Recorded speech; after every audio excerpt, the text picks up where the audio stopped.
Welcome to the brand new Draymond Green Show YouTube channel. Hit subscribe so you don't miss out on any of our content. Let's get into it. 76ers versus the Knicks. 112-106 in overtime. And I actually rewatched this game last night, and my wife had asked me, she was like, who won this game? And at that time, it was 97-92 with maybe like a minute and some change left. And she was like, let me guess. And she went through it. And she's like, did Philly win? And I'm like, yeah, they actually did. And so we're watching it.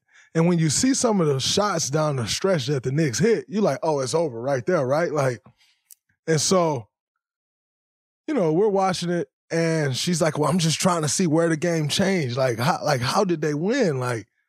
All of a sudden, OG goes to the free throw line. He misses one free throw down the stretch. He missed the first one. And she's like, oh, this is where it changes. He make the second one, right? And so they go up 6 points. Where it really took a turn is Tyrese Maxey's 4-point play. Maxey got the 4-point play. He got Mitchell Robinson to leave his feet. Very, very, very smart play by Tyrese Maxey, because in that situation, like in most situations, Mitchell Robinson is going to leave his feet. He's a shot blocker. Most shot blockers with the makeup of Mitchell Robinson, they are jumping. Like, it's no ifs, ands, or buts about it. They've been taught their whole life, when somebody shoot the ball, you try to block it. And they jump for everything. And so usually, it's to the benefit. However, when you get out on the perimeter, it gets a little bit dicey, because if you leave your feet a little bit on the perimeter, the offensive players are getting the benefit of the doubt. I never understand why it's so much different when you leave your feet on the perimeter as opposed when you leave your feet in the paint. It's still shooting the basketball. One person's jumping and shooting the ball. And yet it's always officiated totally different. So, and getting Mitchell Robinson out to the three-point line, Tyrese Maxey, very hezzy play. He shot fakes him. What does Mitchell Robinson do? He starts to jump and move forward. Well, instinct kicking, can't jump right there, but it's a little too late. Tyrese Maxey gets the 4-point play. All of a sudden, they're no longer down 6. 2-possession game, and those 2 possessions needing 2 threes. They are now coming back down. They only need a 2 if they can get a stop. Well, Maxey down the stretch was huge. Knicks come down, miss another free throw, and they go up 3, and Maxey comes down. Mix one, make one. Maxey comes down and logo them boys. Pulls up from the logo. And quite frankly, it was no surprise to me that Maxey had the game that he had. 46 points, 9 assists, 17 for 30 from the field, 17 for 12 from the 3. And the reason it was no surprise to me, because if you actually go back to my Twitter, I tweeted, and I said half of the Philly players are like competing and trying to win, and half of them quit. And if you watch, it was very evident of who were the players that quit and who were the guys that was going for it, who were the players that believed. And Maxey was right at the front leading the charge of the players that was going for it. And he was dialed in on both sides of the ball. He was 100 miles per hour the entire game, getting pressure on the rim, shot the 3 very well. He played well, and you saw some guys foul him, but you saw the body language on some of their guys, and it just wasn't there. So even to start the game, you could tell the nerves were there to start the game. Some of the shots Philly took, and the Knicks, but some of the shots that Philly were taking in those first 7 to 10 possessions, just watching it, what? Why? And like I said, when you get into it in a closeout game, the nerves are high for both teams. One team, our season could be over, and you're nervous about that, but yet you do get some guys going out we got nothing to lose. This is it. And that's the demeanor that Tyrese Maxey had going into and to start the game yesterday. And so I'm watching it. I'm like, all right, Maxey feel like he got nothing to lose. He playing free. And quite frankly, he carried Joel yesterday. Obviously, Joel draws a lot of attention. He ended up with a triple-double, although had 9 turnovers. You know, Maxey was the guy. Kelly Oubre played some big minutes. Also, that finish Kelly Oubre had under the rim where Joel kind of lobbed it up and Kelly got caught under the rim and was still able to finish. That was a huge play. But anyway, Tyrese Maxey. And then also, there were some possessions, and I don't know if it was just cross matches. I don't know if it was intentional. They were trying to throw different looks at Jalen Brunson. But there was some possessions where Maxey was guarding Brunson and like taking on that challenge. And I thought that was very interesting. So it was great to see Maxey had a game that he had in the Garden on that stage. In a game where, yeah, Joel finished with 19, 16, 10 assists.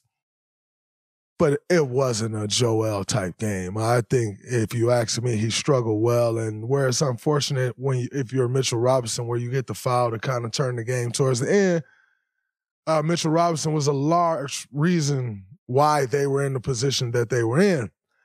Because he played really well against Joel yesterday. And, you know, he had some good defensive plays, caught some good lobs. Having that rim threat or that lob threat at the rim is always important. I've spoke to you all about that and what it does for the spacing. And so I thought Mitchell Robinson played a really good game. Like I said, it's unfortunate that he had that play down the stretch on the defensive end, but he played a really good game. And so Maxey did a lot of the carrying last night. So, in going into Game 6, you expect to see a very, very, very intentional, aggressive Joel Embiid. One of the things that I noticed in the game the other day was all of a sudden Joel was no longer in that drop at the rim. When Jalen Brunson was coming off pick and rolls, and no, he was not at the level and kind of almost in the blitz every play because it's a reason he played a drop. Like, it's hard as hell for a 7-foot, 300-pounder to get up to the level of screen, blitz the screen. He has to get back in there and rebound. So you're sprinting back every play. Like, that's a tall task. However, they have to do that. You can't just let Jalen Brunson get downhill and get to his spot. It's not gonna work. And so I thought that was very interesting, or not very interesting. I think it's what needed to be done. But I noticed that right away that Joel had moved up to the level of that screen. And initially, Jalen Brunson got off to a bad start. Now, he ended up finishing the game from the second quarter on really strong. If I'm not mistaken, he may not have scored in the first quarter, and if he did, he had 2 points, 4 points, something like that. It wasn't a very impactful first quarter for him, but that second quarter, he got it going, and he rode the rest of the game. You all know my back and forth that I went through the other day about Jalen Brunson on kind of all of these things I'm trying to put together. And so we will get back into that a little bit. Number one, I love Jalen Brunson as a player. He is a guy who, you know, when you see him having the success that he's having, it's not a surprise to me that he's having success. And the reason it's not a surprise to me, because if you watch Jalen Brunson at any point in his life, pre-NBA, he always had success. All-American, won 2 national championships in college. That's never really spoke about. But to win 2 national championships in college is incredible and nearly impossible. That's why only maybe 7 or 8 teams has done that. They didn't go back-to-back, but they had a year in between. But to win 2 is crazy. And so he's always been a winner. To say that anyone thought he'd have the level of success that he had, I think most people would be lying. Now, when I look at that, though, I am a little tilted on that because I am kind of a microcosm of the same exact thing, which is a guy who had success, a lot of success in college. I didn't have the opportunity to win a national championship, let alone 2, like Jalen Brunson, but you know, to see a guy dominate in college like that and then just be like, oh, it's the NBA now, get him out of here. Like, he's not a first-round pick, blah, blah. Again, that's my story. So I got nothing but love for Jalen Brunson. But like I said, and going into it and knowing what it takes to get to the mountaintop, that's where my questions have been. And so you look at this game, Jalen Brunson, 15 for 32 from the field, 4 for 11 from 3. Only 6 assists as opposed to the 10 or 11 assists he had in game 4. And, you know, what I've spoke about is I don't love the ball-dominant Jalen Brunson. And the reason I don't love that is, A, I think it's too easy to guard. Not that Jalen Brunson is easy to guard, but just every time down the court, like, you know, our defense need to load up.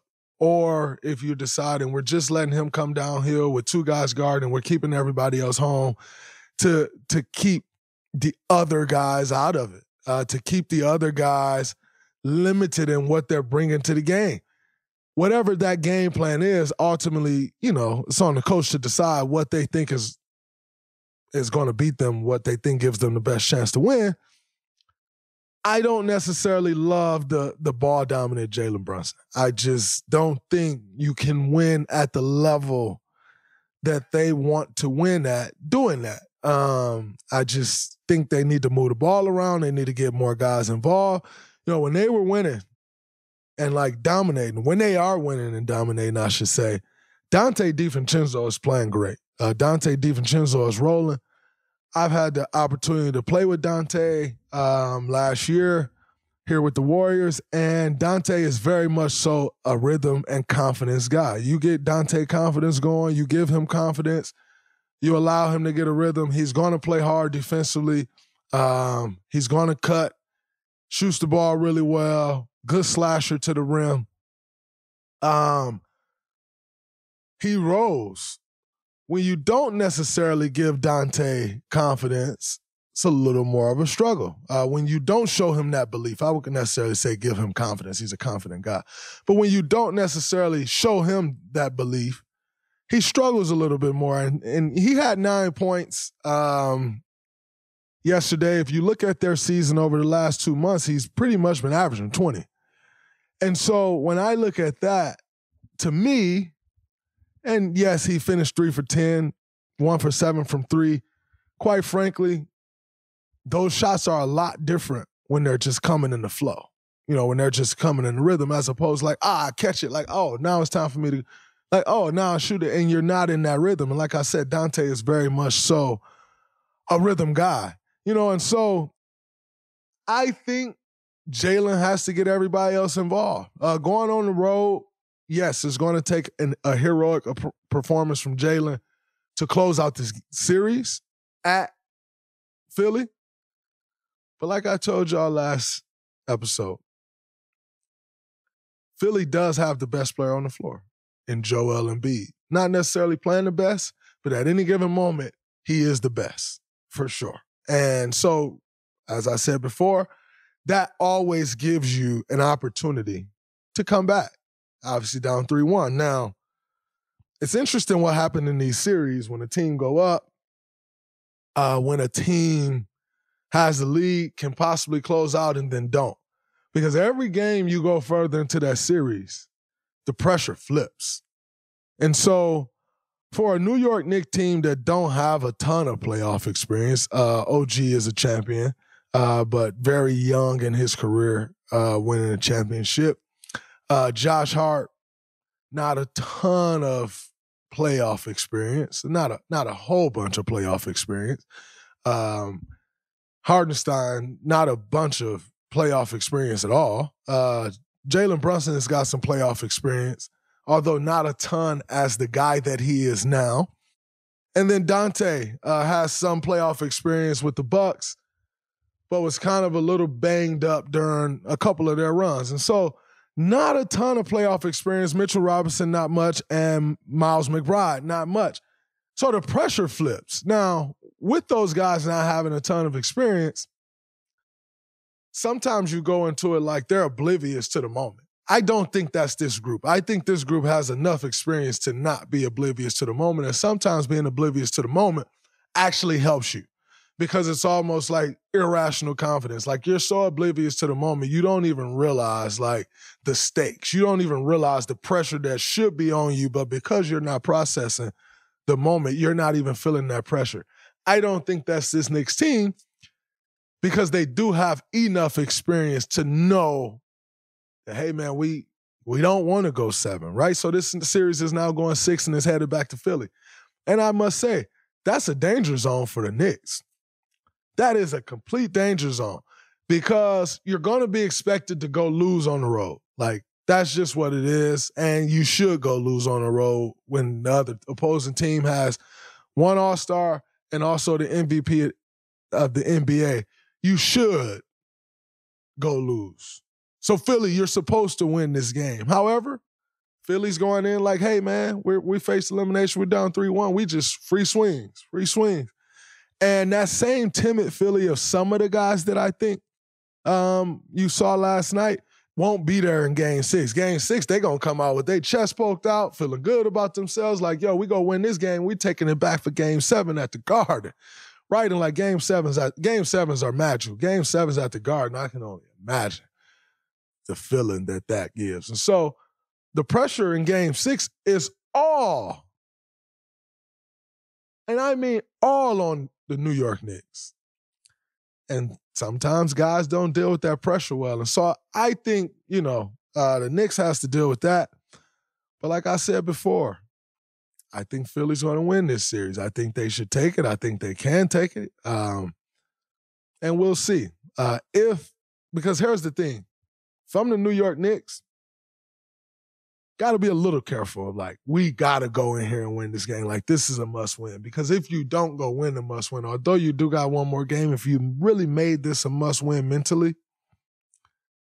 coming out of that and you lost, it's going to be tough to bounce back for Game 7 for the Knicks. And so if I'm Tom Thibodeau, if I'm Jalen Brunson, the leader of that team, I'm pushing it as close to the line of, yo, we got to go win this game. Like, we need to close this series out without quite stepping over of, like,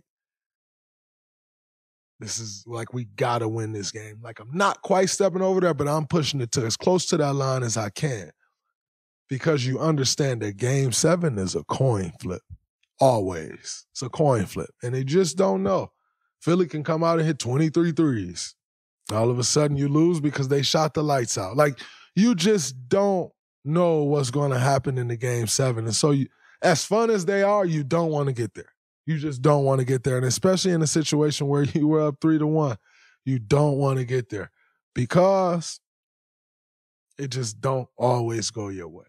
I've seen it, been a part of it on both sides of Game 7s. It don't always go your way. And so Philly needs to win this game tomorrow. I think that's going to be a little less Jalen Brunson ball dominance. Although he needs to be great, he's going to have to find that balance. And also, with Philly, another interesting thing that they did before I move on from this is watch out for that zone that they ran. They almost ran like a matchup zone, dropping Joel all the way into the back so to give him a break so he didn't have to be at the level on all of those screens. And I thought that matchup zone gave Philly problems. If I am Nick Nurse, I'm expecting that Tibbs is going to overly prepare for that zone. Not so much for their half-court defense. They're going to overly prepare for that zone to beat that zone. And I don't run as much of it if I'm Nick Nurse.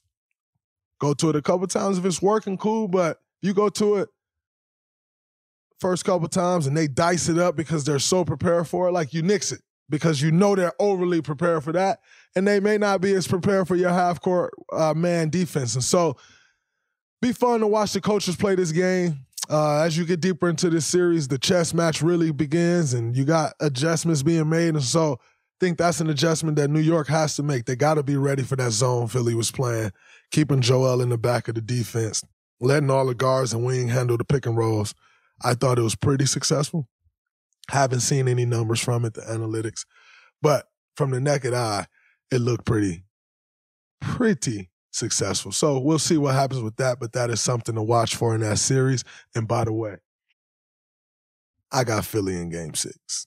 All right, the NBA season is in full swing, coming down the stretch. Then we move right into the playoffs in April, May, and June. I can't wait. Spice things up with DraftKings Sportsbook, an official sports betting partner of the NBA right now. All you have to do is put down $5 and get $150 instantly in bonus bets. Pretty good trade-off. I pay $5, I get $150. North Carolina listeners, do not forget, Welcome to the party. DraftKings Sportsbook now live in your state, North Carolina. Download the DraftKings Sportsbook app. Takes 90 seconds. The code is Colin, C-O-L-I-N. Again, 90 seconds. Download DraftKings Sportsbook app. Put in Colin. New customers bet 5, get 150 back in bonus bets instantly. That is the trade. All right? The code is always Colin. The crown is yours.